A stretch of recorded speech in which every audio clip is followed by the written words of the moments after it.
Bonjour à tous et à toutes, je m'appelle Marion Duval et aujourd'hui, je vais vous faire une petite présentation Facebook Live sur comment bien se préparer à une audience pour le tribunal administratif du logement. Donc, je vais activer mon partage d'écran. En attendant, si vous vous connectez puis que vous voyez que mon son n'est pas très bon, vous entendez un bourdonnement. Désolée pour le bourdonnement, ça c'est mon voisin qui fait des travaux en ce moment. Mais n'hésitez pas à me le dire. Comme ça, je vais peut-être pouvoir ajuster un petit peu le son. Alors, le partage.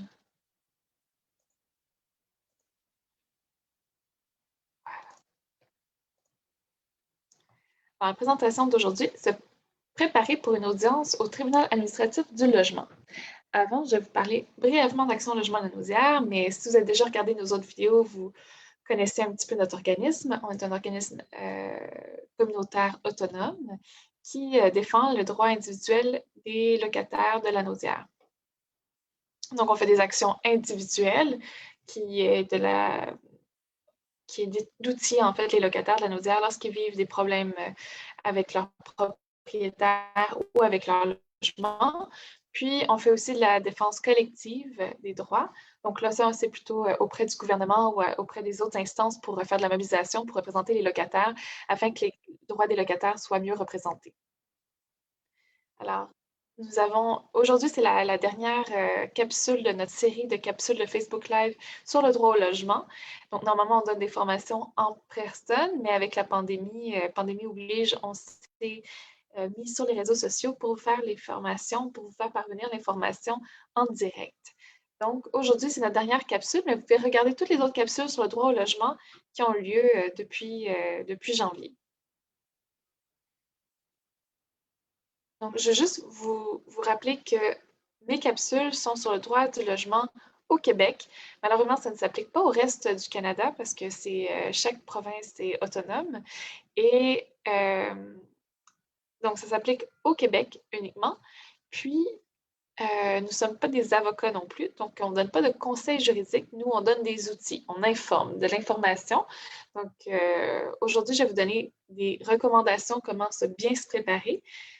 Mais en aucun cas, malheureusement, je pourrais vous aider sur des tactiques ou des stratégies lors de l'audience. Je suis connectée également sur mon téléphone. Donc, si jamais vous avez des questions, je peux les voir. N'hésitez pas à poser vos questions.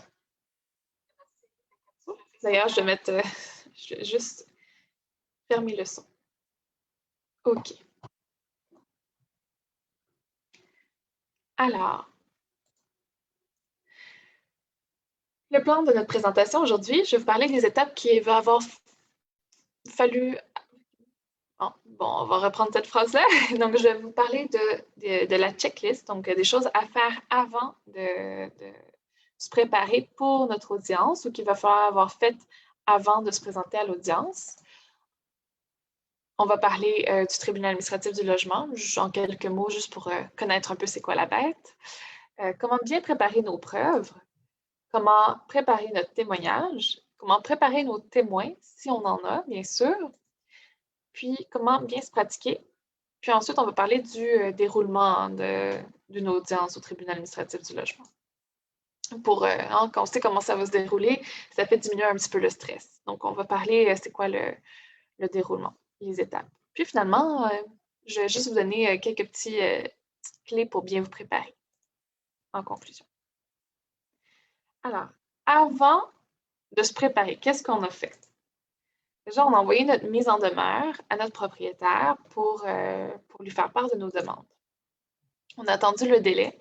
Donc, dans une mise en demeure, si vous vous rappelez, si vous avez regardé les autres capsules, dans une mise en demeure, on dit c'est quoi le problème, on explique ce qu'on attend, mais on donne aussi un délai pour qu'il y ait des réparations, pour qu'il y ait une solution apportée. Donc, on a attendu que le délai soit passé. On a déposé notre demande au tribunal administratif du logement, anciennement la régie. Si jamais vous parlez encore de la régie, sachez que l'été dernier, ça a changé de nom pour le tribunal administratif du logement. Donc, tout ça, c'est la même chose. Mais sachez qu'il y a des petites règles qui ont changé aussi entre les deux. Donc, avec le changement de régie à tribunal administratif du logement, maintenant, on doit joindre le document qui s'appelle les preuves. Donc, ça, c'est on a deux documents. Donc, le document qui est la demande, puis on a le document des preuves. Donc, on doit envoyer ces deux documents-là, demande plus pièce jointe, au propriétaire pour qu'il connaisse notre processus et qu'il ait toutes les informations en main. Sachez également que c'est la même chose que le propriétaire. S'il fait une demande au tribunal administratif du logement, il doit vous la notifier, il doit vous amener une photocopie du document, plus la liste des preuves ou des pièces jointes. Ensuite, on doit déposer la preuve que ça a bien été remis. Donc, on doit déposer au tribunal administratif du logement la preuve qu'on a bien remis ces documents-là au propriétaire. Donc, ça peut être un reçu signé de sa main, ça peut être un reçu de la poste ou encore d'un huissier. Et une fois qu'on a fait ça, on attend d'avoir notre date d'audience. Mais si on attend d'avoir notre date d'audience, on doit d'abord se préparer. On n'attend pas d'avoir reçu que notre procès est dans 2 semaines pour commencer à se préparer. Donc déjà, c'est quoi le tribunal administratif du logement? Comme je disais, c'est l'ancienne régie. Donc quand les gens parlent de la régie ou du tribunal, ayez pas peur, on ne parle pas d'un tribunal judiciaire ici où qui envoie les gens en prison. Ce n'est pas le cas, c'est vraiment tout simplement la régie qui a changé de nom. Comme la régie a changé de nom, ça veut dire aussi que maintenant, le régisseur qui écoutait vos demandes et qui prenait les décisions, maintenant s'appelle un juge administratif. Bon, ça a l'air plus formel, mais inquiétez-vous pas, c'est la même bête que vous avez devant vous. Aussi, comme c'est une cour administrative et non pas judiciaire, comme je disais, on n'envoie pas les gens en prison et on traite juste les demandes de 85 000 et moins. Voilà, puis il n'y a pas une grosse salle d'audience, là, comme on peut se l'imaginer, donc c'est beaucoup moins intimidant. Si vous devez aller devant le tribunal administratif du logement, ayez pas peur, ce n'est pas un endroit où les gens viennent pour écouter, pour voir c'est quoi les causes. C'est beaucoup plus modeste que ça. Donc, qui doit être présent lors de notre audience? Il doit avoir le juge, donc anciennement le régisseur, le locataire, donc nous, le propriétaire, puis les témoins s'il y en a. Hein. Ce n'est pas une obligation, ce n'est pas toutes les causes qui nécessitent un témoin.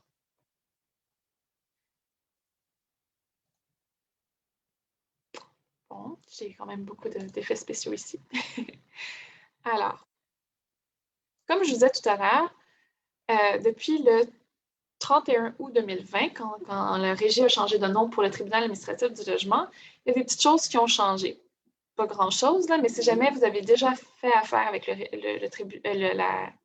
régie, sachez qu'avec le tribunal, il y a des petits détails en plus. Donc, il faut la formulaire des listes des pièces. Il faut remplir ce formulaire-là, puis il faut en faire part une copie au propriétaire. Puis il faut le maintenir à jour aussi. Si jamais on veut déposer des nouvelles pièces, il ne faut pas oublier d'aller au tribunal, de déposer ces pièces-là, puis d'en faire part une copie au propriétaire. Donc, comme je vous disais tout à l'heure, il faut envoyer une copie au propriétaire avec accusé de réception. Ça, vous pouvez le faire en même temps que vous envoyez une copie de la demande, mais c'est important d'avoir un accusé de réception parce que vous devez déposer la preuve que le propriétaire a bien une copie de la liste des pièces avec lui.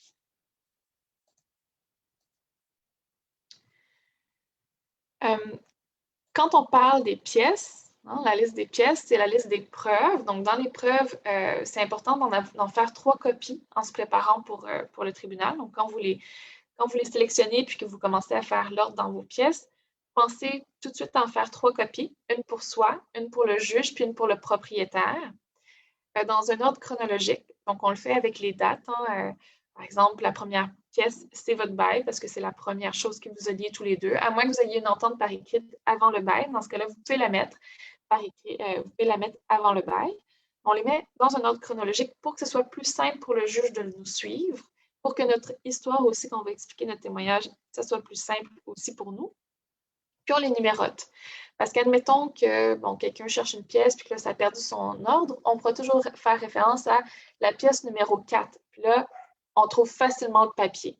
C'est pas comme de dire, ah, ben si vous regardez telle facture, ben, elle est où, c'est quoi la facture, là, ça va être long de chercher. Tandis que si vous facilitez le travail au juge et à tout le monde, vous gagnez du temps et vous gagnez aussi de la patience et de l'indulgence peut-être. Donc, tout va se passer plus facilement et ça va vous éviter du stress et ça peut jouer en votre faveur. Donc, on les met dans l'ordre et on les note. On les numérote. Excusez-moi. Quand on parle de preuves, c'est quoi? Ça peut être des photos. Si, par exemple, c'est des problèmes de réparation, bien, il peut y avoir des photos avant-après, des photos de quand vous avez emménagé, des photos de la moisissure, des photos d'incidents. Ça peut être des photos aussi de vos preuves. Hein. Ça peut être des photos de factures, d'échanges de courriels, de textos, peu importe. Des factures, ça peut être il faut qu'il y ait la copie du bail aussi. Ça peut être des communications avec le propriétaire, comme je disais, texto, capture d'écran, échange par courriel, échange par la poste. Qui sait si jamais vous avez enregistré vocalement aussi. On essaie d'avoir l'autorisation. Hein, on n'enregistre pas les gens sans qu'ils sachent. Mais qui sait, peut-être que ça aussi, ça peut être une preuve. Puis, il y a les rapports d'experts. Donc, les inspecteurs, c'est un inspecteur municipal, la police, les pompiers, un médecin, c'est n'importe quel professionnel. Mais on va en parler plus tard des experts. Mais bon, il y a ces rapports-là aussi qu'on doit joindre dans nos preuves. Bon, définitivement, les petits effets spéciaux. Alors, préparez votre témoignage. Donc, à quoi sert notre témoignage? Déjà, ça sert à expliquer votre version des faits. Parce que quand on est au tribunal, on ne peut pas parler quand on veut. Donc, quand c'est le moment qu'on parle, on veut s'assurer qu'on a toutes les informations claires et puis qu'on ne va pas se perdre dans notre histoire. Donc, il vaut mieux écrire déjà notre version des faits pour ne pas improviser et ne pas oublier des éléments. Donc, on explique notre version des faits, on explique ce qu'on demande, on explique pourquoi on le demande, puis on justifie en expliquant les conséquences sur nous. Donc, c'est un peu comme la mise en demeure, mais plus élaborée. Donc, qu'est-ce qu'on demande? Est-ce qu'on demande des dédommagements? Est-ce qu'on demande qu'il y ait des réparations? Est-ce qu'on demande à ce qu'il y ait une résiliation du bail? Pourquoi on le demande? Qu'est-ce qui nous a poussé à venir faire cette demande-là? Puis on justifie sur les conséquences. Est-ce que c'est des réparations qu'on demande? Ou si oui, c'est quoi les impacts sur votre qualité de vie du manquement de ces réparations-là? Est-ce que c'est par exemple une mauvaise isolation qui fait que vous gelez tout l'hiver, puis que c'est vraiment difficile de chauffer, qui augmente vos factures, puis qui fait que vous avez une mauvaise qualité de vie? Est-ce que c'est par exemple de la moisissure? Bon, bref, vous expliquez le pourquoi, mais vous l'expliquez aussi sur les impacts que ça a sur votre quotidien. Encore une fois, je vous recommande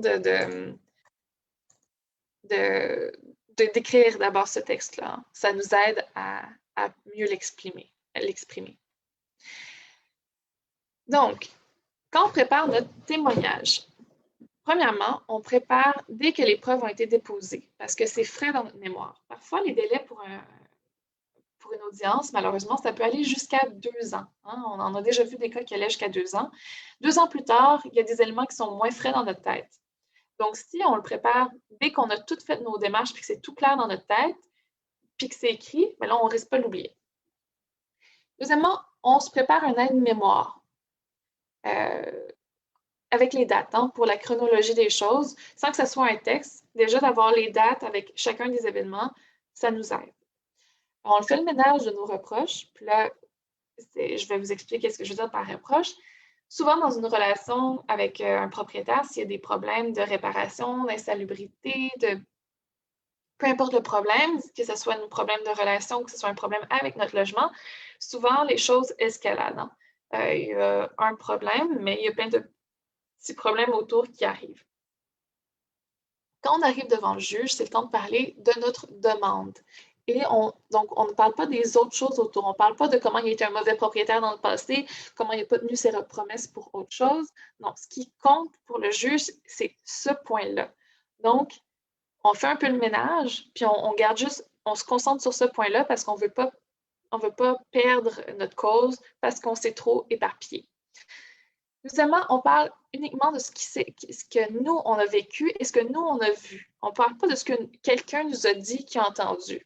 Comprenez? Ça, c'est pour les témoins. Nous, on peut seulement témoigner de ce qu'on a vu, on a vécu.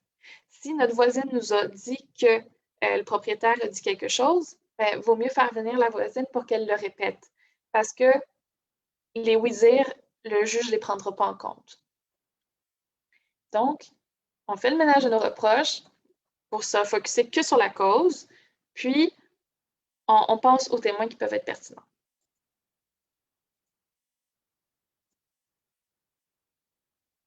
Bon. Quand je parle de témoins pertinent. Donc, il y a deux types de témoins, puis il faut les préparer. Le premier témoin, c'est le témoin dit ordinaire. Quand je dis ordinaire, c'est que ça peut être monsieur, madame, tout le monde. Attention, ça ne peut pas être n'importe qui, mais c'est quelqu'un qui a vu ou entendu des choses.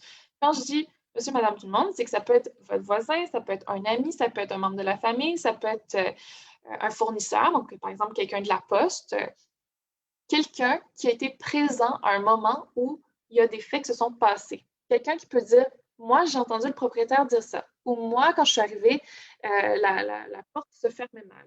Ou moi, je suis déjà venue prendre un café chez Madame X, puis il y avait de l'eau qui coulait du plafond. Bref, quelqu'un qui était là au moment des faits, qui a vu ou entendu des choses. Attention, cette personne-là, justement, ne peut témoigner que de ce qu'elle a vu ou entendu. Elle ne peut pas donner son opinion. Si la voisine a aussi des problèmes avec le propriétaire, elle ne peut pas se dire ben moi, je pense que c'est un mauvais propriétaire de toute façon. Le juge n'en prendra pas compte, puis il va se dire qu'il y a peut-être un billard. Donc, on fait attention, puis on prépare nos témoins en leur disant qu'il faut raconter ce qu'ils ont vu, ce qu'ils ont entendu, mais pas ce qu'ils pensent. S'ils pensent que c'est un bon propriétaire, ce n'est pas non plus la place pour le dire. On ne veut pas son opinion, son point de vue, on veut vraiment son expérience, ce qu'il a vécu. Ensuite, on a le témoin expert. Donc, le témoin expert, normalement, témoigne dans son rapport. Comme je disais tout à l'heure, ça peut être un médecin qui donne un mot du médecin, ça peut être un inspecteur, un pompier qui est venu puis qui a constaté qu'il y a des normes qui ne sont pas respectées. Ça peut être des policiers qui ont constaté d'autres choses. Bref, c'est des professionnels qui, dans un rapport, indiquent un problème qu'ils ont constaté. Normalement, comme je dis, c'est dans le rapport qu'ils témoignent. Mais on peut toujours les faire venir en personne si on pense qu'il y a des informations supplémentaires qu'elles peuvent apporter ou qu'on peut leur poser des questions qui vont faire lever des incidents qui ne sont pas forcément indiqués dans le rapport. Mais on ne peut pas abusivement faire venir un professionnel qui a déjà tout dit dans son rapport. Il faut vraiment que ça apporte des éléments supplémentaires. Quand je dis préparer ses témoins, c'est qu'on doit préparer des questions pour chaque témoin. On fait venir un témoin, c'est pour lui poser des questions. Hein. Comme je vous ai dit, sinon, un écrit, un rapport, une lettre serait suffisante. Donc, quand on prépare nos questions pour chacun des témoins, déjà, c'est important d'avoir des questions ouvertes. Vous vous rappelez le jeu ni oui ni non? Ben, c'est ça. On ne peut pas répondre par oui ou non, parce que là, c'est comme si on mettait une réponse dans la bouche du témoin, puis ça, on ne veut pas ça. Donc, on fait des questions ouvertes qui se répondent ni par oui ni par non. Vous pouvez toujours demander à un enfant de vous aider. Non, ça, c'est une blague. Excusez-moi. On donne pas, comme je dis, on n'insinue pas la réponse dans la question. Faites très attention à ça. On n'insiste pas non plus si jamais on voit que le témoin ne répond pas à ce qu'il nous avait déjà dit avant. On n'essaie pas de le ramener. Au pire, on trouve une autre question, mais il faut s'assurer qu'on n'insiste pas. On ne pose pas 2-3 fois des questions qui veulent dire la même chose parce que que notre témoin ne nous a pas donné l'information qu'on voulait. Aussi, on n'aide pas le témoin. Si jamais le témoin, on voit qu'il est un petit peu stressé, qu'il en perd un peu ses moyens, puis qu'il ne se rappelle pas de toutes les informations, on n'essaie pas de l'aider en lui donnant des pistes de réponse. Malheureusement, ça ne sera pas accepté. Puis, on peut toujours, si on veut bien préparer nos témoins, on peut lui remettre en avance les questions pour qu'il se prépare. On peut se préparer aussi avec notre témoin. On peut aussi se pratiquer à poser les questions, puis voilà. Mais il ne faut pas donner les réponses. Puis là, je ne vous dis pas qu'il faut se pratiquer puis que le témoin ait les réponses, mais juste demander à votre témoin de se pratiquer avec quelqu'un pour ne pas être stressé au moment de répondre aux questions. Voilà. Puis il peut se préparer à vos questions, mais il ne pourra jamais se préparer aux questions de la partie adverse. Bon. On fait une liste avec l'adresse, nom et numéro de téléphone, puis on fait attention au déménagement parce que le tribunal déjà ne communique que par la poste. Donc, si jamais ils doivent envoyer des communications aux témoins et que le témoin a déménagé, puis si jamais ce n'est pas nos amis, ben, ça va être difficile de retrouver des témoins, par exemple une voisine qui déménage, si on n'a pas pensé à noter son numéro de téléphone, son nom et son adresse. Bon. Si jamais, comme je disais, ce n'est pas votre ami, puis que vous ne savez pas trop où la personne en est, on peut toujours faire une citation à comparaître. Si la personne ne veut pas venir, ben, on peut toujours la forcer à venir avec une citation à comparaître. Là, c'est un ordre du juge, ben, de la cour. que la personne vienne témoigner. Donc, sachez que si jamais vous avez un témoin réticent, ça, c'est possible. Bon, là, je vous ai dit tantôt, le témoin peut se pratiquer. Vous pouvez remettre en avance les questions pour qu'il puisse se pratiquer lui-même, à ne pas être stressé. Bien, vous aussi, il faut se pratiquer. Donc, déjà, quand je dis se pratiquer, combien de temps dure votre témoignage? Hein, on veut que ça soit concis puis clair, puis on ne veut pas que ça prenne 1 heure, parce que si ça prend 1 heure, bien, probablement que le juge va arrêter. Sa concentration ne sera plus aussi bonne. Hein, on veut que ce soit concis. Donc, on regarde combien de temps ça nous prend. On se pratique. On le lit, on le lit. On se pratique aussi avec des amis à se faire poser des questions. Nous, à poser les questions pour les témoins, mais aussi, pourquoi pas, est-ce qu'un ami pose des questions de partie adverse, essaye de nous piéger? Ça peut être bien aussi. Puis, on peut demander à un ami aussi à jouer au juge. Donc, par exemple, à nous arrêter si jamais on ne respecte pas une des règles que je vous ai dit plus tard. Par exemple, avec les questions. Si jamais on pose des questions, puis qu'on insiste, si jamais on pose des questions, puis qu'on essaie d'aider le témoin, ou encore si jamais dans notre témoignage, comme je vous ai dit, on n'a pas bien fait le ménage de nos reproches, ou sur l'émotion, on ramène des choses qui n'ont pas lien avec la cause, on demande à notre ami de nous ramener sur le droit chemin. Donc voilà, on se pratique. Maintenant, parlons du jour J. Comment ça se passe une audience au tribunal? Moi, je vais prendre une petite gorgée de café.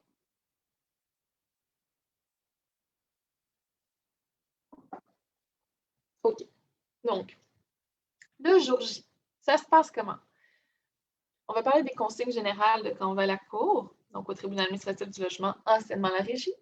On va parler de ce qui se passe avant l'audience, donc on se présente, du déroulement de l'audience, puis on fait ensuite qu'est-ce qui se passe à la fin, après l'audience, une fois que tout est fini. Bon. Les consignes générales. Excusez-moi.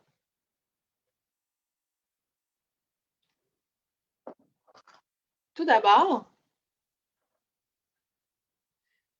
consigne générale, c'est pas vraiment une consigne écrite, là, mais il faut qu'on arrive avec tout avec soi, donc notre dossier, nos preuves, nos témoins. Hein? C'est sûr que tout le monde est là. Ensuite, on doit être bien habillé. Quand je dis bien habillé, vous n'êtes pas obligé de sortir le costard cravate, mais on doit avoir avec soi. Ah, Sylvie, vous pouvez poser vos questions quand vous voulez.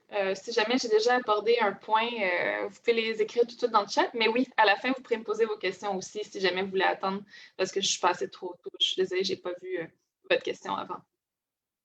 Donc, on doit être bien habillé. Puis là, comme je dis, pas obligé d'être costard cravate, mais on ne peut pas porter de chapeau, de couvre-tête, de casquette, de lunettes avec verre fumé. Donc, même si c'est pour des conditions de vue, là, à moins que vous ayez vraiment un mot du médecin parce que vous avez eu une opération, on ne doit pas. Le juge doit voir nos yeux, bien sûr. On ne mange pas pendant l'audience, donc même pas de la gomme. Vous pouvez manger avant, s'il y a une pause, peu importe, mais quand on est en salle avec le juge administratif, on ne mange pas, puis on ne mâche pas de bonbons ou de la gomme. Le cellulaire doit être fermé. On ne parle qu'au juge, donc on ne peut pas s'adresser au propriétaire ou à l'avocat du propriétaire ou à notre propre avocat. On ne peut pas s'adresser aux gens qui sont dans la salle si ce n'est pas le bon moment. Donc, on ne parle qu'au juge et on ne s'adresse qu'au juge. On doit vous voyer et faire attention à nos mots. Donc, pas de grossièreté, si je pourrais dire. On essaie de ne pas sacrer parce qu'on pourrait toujours se faire sortir de la salle d'audience si jamais on a un vocabulaire irrespectueux, ou encore si on ne parle pas au juge et qu'on fait cette erreur-là plusieurs fois. On peut se faire sortir de la salle d'audience. Ça ne veut pas dire que le procès va continuer, l'audience va continuer, mais sans nous. Donc, ce n'est vraiment pas notre avantage. Donc, on fait attention à ça. Comme je dis, on attend son tour pour parler. On ne coupe jamais la parole à qui que ce soit, surtout pas au juge, parce que ça, c'est un autre élément qui peut faire en sorte qu'on sort de la salle. Donc, on fait attention. Puis, on est attentif aux explications du juge, parce que les explications du juge, c'est ce qui va nous expliquer le déroulement de l'audience. C'est super important. Les juges n'aiment pas ça répéter. De toute façon, qui aime répéter? Vous pouvez toujours poser des questions. Si vous n'avez pas bien compris, n'hésitez pas à demander. Mais si jamais c'est juste que vous n'avez pas écouté, puis que plus tard, vous faites « Ah, on est rendu où? » Ça risque moins de jouer dans votre faveur. Puis, c'est là aussi, en écoutant les explications du juge, que vous allez savoir c'est quel bon moment pour vous de parler, mais vous allez aussi mieux comprendre le déroulement puis ce qui se passe. Et finalement, on ne contredit pas et on n'argumente pas avec le juge, même si on n'est pas d'accord avec ce qui se passe ou on est rendu. Malheureusement, ce n'est pas quelque chose qui est possible d'argumenter avec le juge ou de le contredire. Bon, excusez-moi. Pour l'animation, encore, je l'ai oublié. Alors, avant l'audience, qu'est-ce qui se passe le jour J quand on arrive? Bon, déjà, on se présente à l'heure et à la date indiquée. Puis, si on est absent, l'audience peut quand même avoir lieu. Donc, si on n'est pas là à l'heure, l'audience peut quand même commencer sans nous. Puis, ça ne sera sûrement pas à notre avantage. Aussi, on fait attention à l'adresse parce que ça peut être un tribunal administratif qui n'est pas dans notre ville. Ça peut être, si vous êtes dans l'Audière, ça peut peut-être être à Saint-Jérôme ou à Montréal. On ne sait pas. Donc, on regarde bien l'adresse aussi. On ne va pas au tribunal le plus près de chez nous parce que c'est peut-être pas là que ça va se dérouler. Deuxièmement, quand on arrive, on va donner notre présence à l'accueil. Donc, il y a un préposé, donc on va donner notre présence et on va attendre dans la salle d'attente qu'on nous appelle. On ne peut pas rentrer dans la salle d'audience directement. Donc, bien être attentif à quand on nous appelle pour notre propre audience. On ne s'éloigne pas. Donc, je vais regarder la question de Sylvie.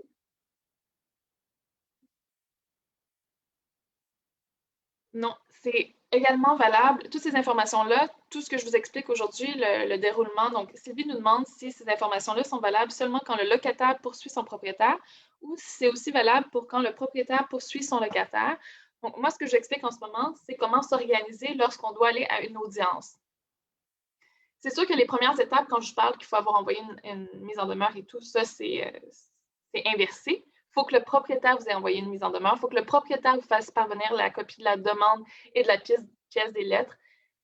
À moins que puis ça arrive, mais c'est très rare, à moins que l'audience ait lieu à l'intérieur des 45 jours où le propriétaire avait le temps de vous remettre cette copie-là. Dans ces cas-là, c'est possible que vous ne l'ayez pas encore reçue. Mais sinon, oui, tout ce que je vous dis là, c'est valable aussi pour quand le propriétaire vous amène en audience. Puis c'est avoir des témoins, c'est également votre droit. Hein. Si jamais c'est quelque chose si jamais ce n'est pas vous qui avez initié la demande au tribunal, mais que vous avez quand même des témoins qui peuvent vous aider pour plaider en votre faveur, bien sûr, c'est tout à fait votre droit d'avoir des témoins. Donc, toutes les informations que je vous donne ici pour vous préparer, c'est également valable si jamais c'est le propriétaire qui initie les démarches à la cour. J'espère que c'est clair pour vous, Sylvie. Vous pouvez préciser votre question après, si vous voulez, je répondrai un petit peu plus. J'ai encore oublié mon animation, décidément. Le déroulement de l'audience. Bon, premièrement, quand on arrive dans la salle, l'audience commence quand le juge, lui, rentre ou elle rentre dans la salle. Premièrement, le juge demande des présentations pour bien reconnaître toutes les parties. Donc, la partie demanderesse, qui est la personne qui initie la demande, donc soit nous, le locataire, dans le cas ici, mais ça peut être le propriétaire, c'est le propriétaire qui nous amène en audience. Ensuite, le juge explique le déroulement, donc va expliquer les étapes de l'audience, donc les étapes que je vais vous parler ici. Ensuite, il y a l'assermentation de chacune des parties. C'est quand on dit « je vais dire la vérité, rien que la vérité hein, ». C'est là où on promet d'être honnête. Ensuite, la partie demanderesse présente ses faits et preuves. Donc, la personne qui a déposé la demande et qui a demandé à avoir une audience présente ses faits et ses preuves. Donc, c'est là qu'on parle de notre témoignage.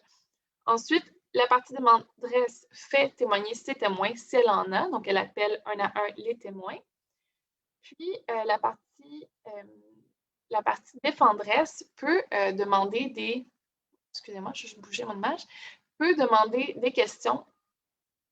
La partie défenderesse, donc dans notre cas, nous, le propriétaire, peut poser des questions à la partie demanderesse ou au témoin. Donc, en gros, la partie opposée peut questionner le témoignage qui vient d'être fait, tous les témoignages qui viennent d'être faits. Ensuite, on inverse les rôles. Donc, la partie défenderesse présente ses preuves et ses faits. Ensuite, la partie défendresse fait témoigner ses témoins s'il en a. Puis là, c'est à notre tour de questionner ces deux témoignages-là, les témoignages de la partie défendresse et de ses témoins. Là, tu peux dire nous, eux, mais ça peut être aussi des avocats. Dans certaines causes, on a le droit d'avoir un avocat qui nous représente. Pas dans toutes les causes, malheureusement. Mais si vous avez un avocat, c'est l'avocat qui va parler qui va poser les questions à votre place. Ou si le propriétaire a un avocat, ça va être l'avocat qui va parler à sa place. Au moment des questions, pas au moment des témoignages. Au numéro 6, là, c'est le moment de faire sa plaidoirie, donc de résumer les faits, de résumer notre demande, de résumer les impacts que ça a sur nous et pourquoi c'est vraiment important. Ensuite, la partie numéro 7, ça va être au moment de la partie défendresse de faire sa plaidoirie, donc vraiment de résumer ses arguments puis de se défendre. Puis, ça va être la fin de l'audience. Oh non. Bon. Qu'est-ce qui se passe une fois que l'audience est finie? Donc là, le juge dit l'audience est levée, tout le monde peut partir. Après l'audience, le juge délibère. Il y a un maximum de 3 mois pour rendre son verdict. Donc, inquiétez-vous pas, inquiétez-vous pas. Ne stressez pas trop si jamais ça prend 2, 3, 4 semaines, voire 2, 3 mois avant de recevoir une réponse. C'est normal. Le juge a jusqu'à 3 mois pour délibérer. Et donc, le temps que vous receviez la lettre, ça peut prendre 3 mois et quelques jours. La décision est finale. Hein? On peut pas l'argumenter, on ne peut pas la contredire, on peut seulement l'appliquer. Même s'il y a toujours la possibilité de faire appel, mais sachez que faire appel, ça coûte très cher en temps, en énergie, mais surtout parce qu'il faut payer des frais pour faire appel et qu'il faut un avocat absolument pour faire appel. Nous, monsieur, madame, tout le monde, on ne peut pas faire appel. On a besoin d'un avocat pour entamer ces procédures juridiques-là.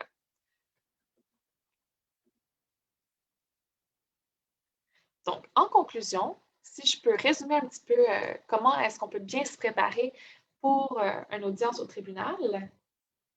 François, Diane, est-ce que les audiences sont publiques? Les audiences sont publiques dans le sens où si quelqu'un veut venir y assister, elle peut. Dans le sens, si on veut venir supporter aussi un proche, qu'on n'est pas un témoin, mais que je ne sais pas moi, ma mère ou mon amie doit passer en audience puis qu'elle veut un support émotionnel puis qu'elle veut que je sois présente dans la salle, oui, la salle, elle est ouverte aux visiteurs. Mais comme je vous ai dit, ce n'est pas un tribunal juridique. Hein. Si vous avez déjà été à la régie, c'est les mêmes bureaux, c'est tout petit. Les gens ne se présentent pas là pour écouter en général. Les seuls visiteurs dans mon cas, ça va être des étudiants en droit ou des étudiants vraiment de la question du droit du logement là, qui vont y présenter. Mais oui, les audiences sont publiques, dans le sens où tout public peut y assister.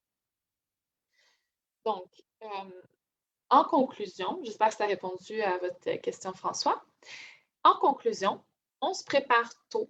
On n'attend pas que ça soit qu'on reçoive la lettre pour nous dire que c'est le temps d'aller à l'audience. On se prépare tôt parce qu'on ne veut pas oublier des détails qui pourraient jouer en notre faveur. On ne veut pas, tu sais, quand on dépose la demande, oui, on est stressé, on est exaspéré, mais c'est là qu'on a toute la fougue, si je peux dire, de répondre, pas de répondre, mais d'écrire un texte, une plaidoirie, d'expliquer notre demande. C'est à ce moment-là. On prend des notes pour rien oublier, hein, parce que de toute façon, il vaut mieux lire des notes que de chercher ces mots ou d'oublier des informations puis de les ramener plus tard. Hein. Vaut mieux lire les notes qu'on a déjà préparées ou le texte qu'on a déjà préparé que d'improviser puis d'être un petit peu perdu. Donc, ayez pas peur, c'est tout à fait autorisé de lire en salle d'audience. On se pratique avec des amis parce qu'avoir un texte une fois, 2 fois, 3 fois, plus on se présente, plus on est à l'aise. Puis moins on va être stressé, donc plus on va être apte à répondre aux questions du juge, aux questions de la partie adverse. Deuxièmement, on prépare toutes nos preuves en 3 copies. Puis on n'oublie pas des numérotés et des classés en ordre. On est patient parce que, comme je l'ai dit, ça peut prendre jusqu'à 2 ans pour être appelé en audience. Donc, en se préparant tôt, au moment où on sait que tout est fait, on peut avoir la tranquillité d'esprit, même si c'est toujours un peu stressant d'attendre. Et on attend parce que, comme je l'ai dit, ça peut prendre jusqu'à 2 ans. On arrive à l'heure parce que l'audience peut commencer sans nous. Puis souvent, ça joue en notre défaveur. Hein? on ne parle que lorsque le juge nous le permet. Le juge va nous dire quand c'est notre tour de parole, quand ça va être à notre tour de poser des questions aussi à la partie adverse. Donc, on attend vraiment si on ne veut pas se faire sortir de la salle.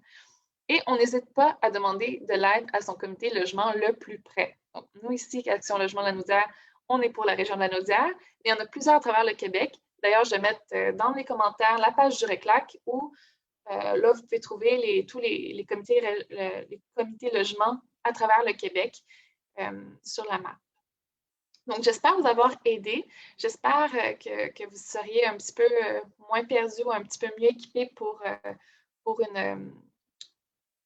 une future audience. Là, je vois que Sylvie m'a posé une autre question.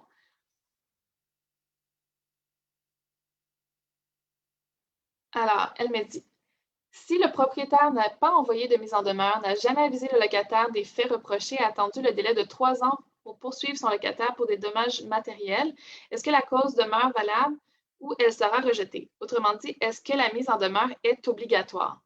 Alors, on peut ouvrir une demande sans avoir envoyé la mise en demeure, mais ensuite, on doit avoir une mise en demeure pour la déposer parce qu'on doit donner... je suis pas, comme je vous ai dit, je ne suis pas une avocate, donc je ne peux pas vous dire si, si la cause va être rejetée ou pas. Mais selon le tribunal administratif du logement, normalement, il faut avoir déjà avisé du problème et il faut le faire dans les 3 ans des faits. On ne peut pas le faire après les 3 ans. Là, il y a un délai de 3 ans. Donc là, si malgré tous ces facteurs-là, le juge accepte d'entendre la cause, ça peut être une cause extraordinaire, mais là, vraiment, ça irait contre toutes les lois toutes les procédures que le tribunal administratif du logement normalement autorise. Ça serait vraiment assez exceptionnel comme situation. Parce que c'est bien ce que Sylvie vient de dire, parce que ça, je ne l'avais pas mentionné, mais normalement, je l'ai mentionné dans d'autres formations, je ne l'ai pas mentionné dans celle-ci. On a jusqu'à 3 ans. Donc, il y a un délai de 3 ans pour faire une demande au tribunal administratif du logement pour des faits. Donc, si, par exemple, là, on est en 2021, je ne pourrais pas poursuivre je ne pourrais pas faire de demande au tribunal administratif du logement contre mon propriétaire pour des faits qui ont eu lieu avant 2019, si je ne me trompe pas. 2019, 2020, 2021. Oui, c'est ça. En 2018, 2017, là, si je faisais une demande pour 2017, normalement, ma demande serait rejetée parce que je suis au-delà des délais. Donc, voilà. Donc, si jamais vous recevez toujours, si jamais ça arrive que vous recevez ce genre d'offre-là, n'hésitez pas déjà à contacter le tribunal administratif du logement qui vous a envoyé cette demande-là pour lui faire part des incohérences. Hein. Ça se fait aussi d'appeler au tribunal administratif du logement.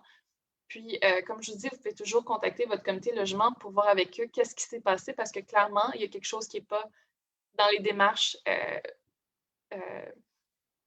je ne veux pas dire autorisé, mais dans les démarches prévues par le tribunal administratif du logement. Là, le cas que Sylvie nous présente, c'est vraiment tout est fait contrairement aux démarches. Donc, si on était un locataire et qu'on le faisait dans cet ordre-là, probablement, à très grande chance, notre cause serait rejetée. Voilà. Bien, sur ça, je vous souhaite bonne chance, puis j'espère avoir répondu à vos questions. Si jamais vous avez plus de questions, n'hésitez pas à m'appeler chez Action Logement Lanaudière. Vous allez voir encore mon animation. Vous allez voir mon numéro apparaître. C'est au poste 3. Vous pouvez également nous écrire un message ici sur Facebook dans nos messages privés, puis je vais essayer d'y répondre. Donc oui, Sylvie, vous pouvez appeler chez Action Logement Lanaudière ou vous pouvez encore envoyer un message privé sur Facebook. Puis on va pouvoir vous répondre dans les meilleurs délais. Voilà. Bien, merci beaucoup. C'est Marion Duvage. C'est notre dernière présentation de la série de Facebook Live. Si jamais vous avez des demandes, si jamais vous avez des proches autour de vous ou un groupe, que vous connaissez des groupes, peu importe, école, groupe de travail qui aimerait recevoir une formation sur une de ces thématiques-là pour le droit du logement, ben, n'hésitez pas à faire appel à nous. On va vous donner ces formations-là gratuitement avec plaisir, en personne, par Zoom, ou encore, on pourrait tout simplement vous shipper les liens. Merci, au revoir.